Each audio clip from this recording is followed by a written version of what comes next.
Hello, welcome to my channel Dharma Makes. Welcome to this project where I'm going to make something with the sea glass that I found on the shore of the North Sea in a small town called Seaham. I spent a weekend picking sea glass, and here is some of my hoard, and I have a few ideas of what I can make with them. But first of all, I just want to use them as they are and make a tiny treasure chest.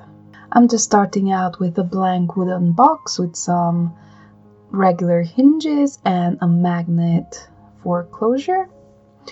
And I'm taking off the hardware so that I can paint the wood easily. I'm also just sanding the edges and making sure to get rid of any splinters or bumps that may have been left over from the cutting of the box. Just making it easier for myself so that I don't have to struggle with the wood fiber. Before painting though, I really wanted to carve some wood grain into this box. Yes, you may be thinking, what is the point? It is a wooden box. But it is pine and it is very smooth. So I just used my pokey tool and I just scratched an exaggerated wood grain to make it look the way I want it.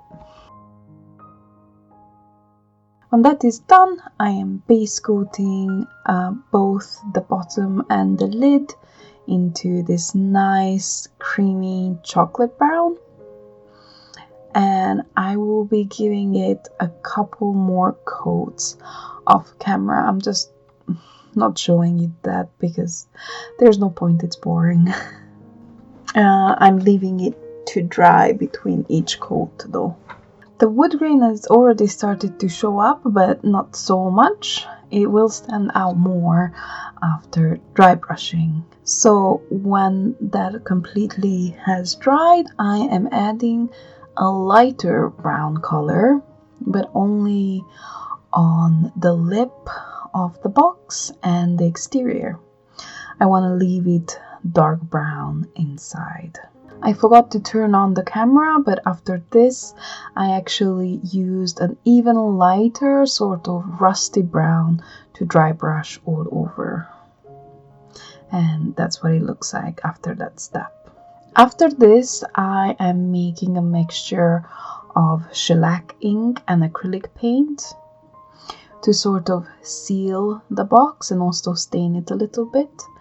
I find that this helps a lot with pieces that were raw wood to start with, because sometimes no matter how many coats of acrylic paint you put on, the texture is still kind of like rough, and the shellac ink leaves a sort of smoother finish on the surface. After that stage though, of course, I'm adding my favorite, a little bit of gold paint. And I'm just using my finger to rub this on. And I'm always going against the grain or the faux wood grain that I carved into it so that it catches on those edges and brings out that texture even more. I know it's not that evident on camera just yet, but I hope you can see it. So I wanted to have a sort of riveted look on the outside. So I have these tiny adhesive rhinestones and I'm just painting them with brown acrylic paint and a little bit of gold just to make them match. This way they look like actual little rivets instead of looking like what they are. And I'm just using tweezers and sort of measuring to make sure that I'm placing them centered. I'm just going to add rows of rivets all around the perimeter of all of the surfaces of the little box. Yes, this was very repetitive, and not very exciting, but I was listening to a podcast, so it wasn't so bad. And I think it looks really good with the rivets. I wanted to keep the exterior fairly simple.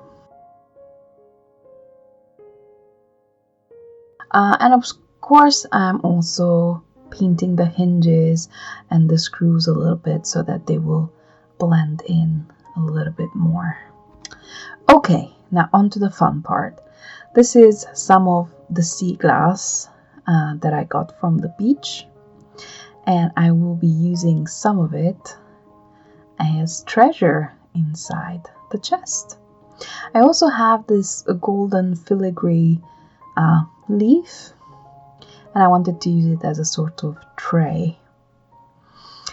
But of course, I don't want to use up all my Seaglass just to fill the box, so I'm just using a little bit of scrunched up tin foil to fill in the bottom of the box.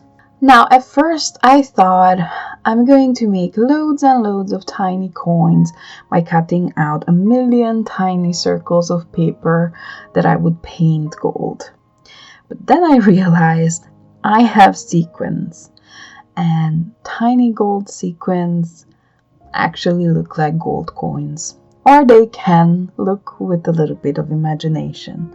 If I did it my way with the paper, it might have come out way more realistic, but why make everything so hard on myself? So as you can see, I'm basically covering the entire bottom of the chest with the gold sequins. Let's say that the chest is full of gold and gems and other trinkets. And I have a selection of other objects that look sort of treasure-like that I also want to include. I especially have a little skull that looked sort of like it could be some sort of Indiana Jones-like artifact. But the most important thing for me was to showcase some of that Seaglass. Later, I decided to add some tiny potion bottles. These are handmade, tiny little ornate things made out of beads and findings mostly. I think I only added a couple in the end. I've also used one seashell that's also from Seaham, and it was just real pretty, and I thought that it could pass for some sort of treasure. And I just spent a lot of time arranging them into a formation that looks really good to me. Sort of like a random scatter, but also making it look like an aesthetic composition. And that's it for the treasure part. Now I'm reattaching the hinges, of course.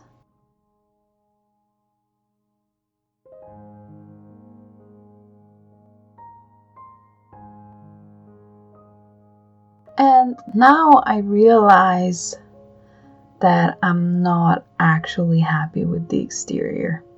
It's just a little bit too shiny.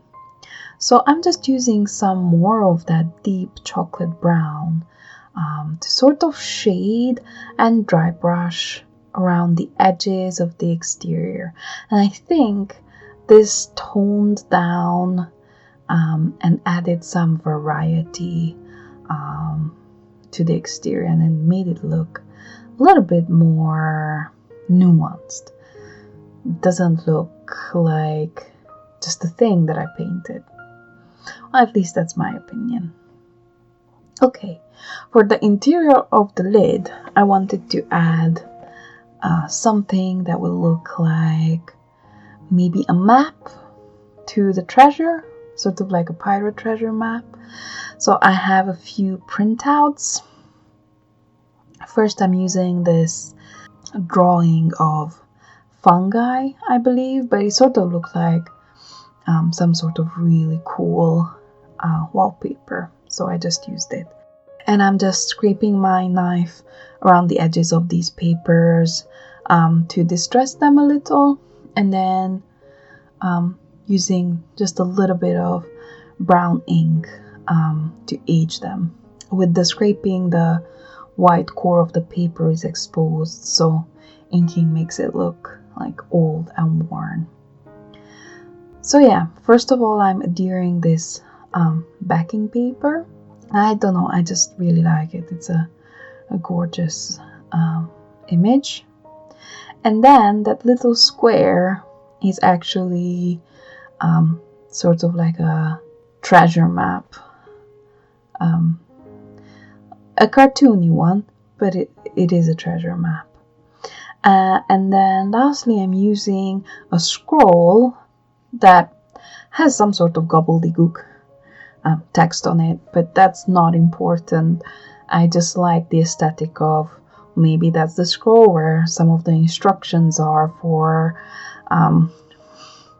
something. I don't know, maybe how one of the artifacts inside of the treasure. Anyway, I just wanted to fill in the lid a little bit, and this is what seemed right to me. And there we go. I just made a tiny treasure chest, and some of the sea glass that I found finally has a place to be proudly displayed. I'm really happy with this little make. Let me know what you think about it in the comments below. If you enjoyed watching this video, I have lots more on my channel. I do all sorts of different kind of crafts. Thanks for watching. I hope you're having a nice day. Bye.